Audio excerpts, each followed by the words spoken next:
के वक्त दुआ। मुआज़ बिन ज़ुहरा ताबिई रहमतुल्लाहि ताला अलैहि से रिवायत है, वो कहते हैं मुझे ये बात पहुंची है कि अन्नन नबी सल्लल्लाहु अलैहि वसल्लम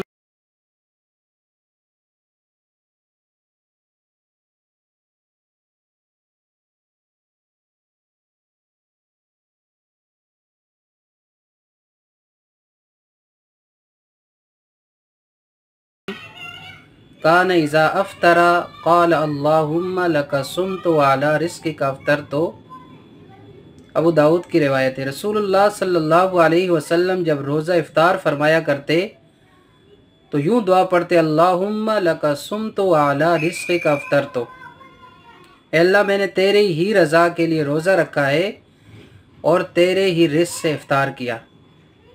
ये दुआ इफ्तार के वक्त पढ़ना मसनून है और इफ्तार के बाद वो दुआ पढ़नी चाहिए जो हज़रत अब्दुल्ला बिन उमर से रिवायत है, कानन नबी सल्लल्लाहु अलैहि वसल्लम इज़ा अफ्तर क़ाल ज़हब अज़्ज़माउ वब्तल्लतिल उरूक़ व सबतल अज्र इंशाअल्लाह ताला इंशाअल्लाह।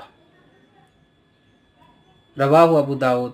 रसूलुल्लाह सल्लल्लाहु अलैहि वसल्लम जब रोज़ा इफ्तार करते तो यूँ कहते, ज़हब अज़्ज़माउ वब्तल्लतिल उरूक़ व सबतल अज्र इंशाअल्लाह, यानी प्यास चली गई और रगें जो सूख गई थीं वो तर हो गईं और खुदाए ताला ने चाहा तो अज्र व सवाब भी कायम हो गया।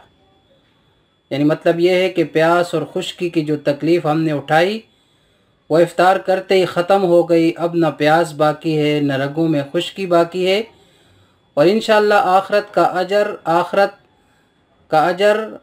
का ख़त्म न होने वाला सवाब भी साबित और कायम हो गया। ये अल्लाह के हुजूर में आप सल्लल्लाहु अलैहि वसल्लम का शुक्र भी है और दूसरों को तालीम और तलकीन भी है कि रोज़ादारों का एहसास और यकीन ऐसा होना चाहिए।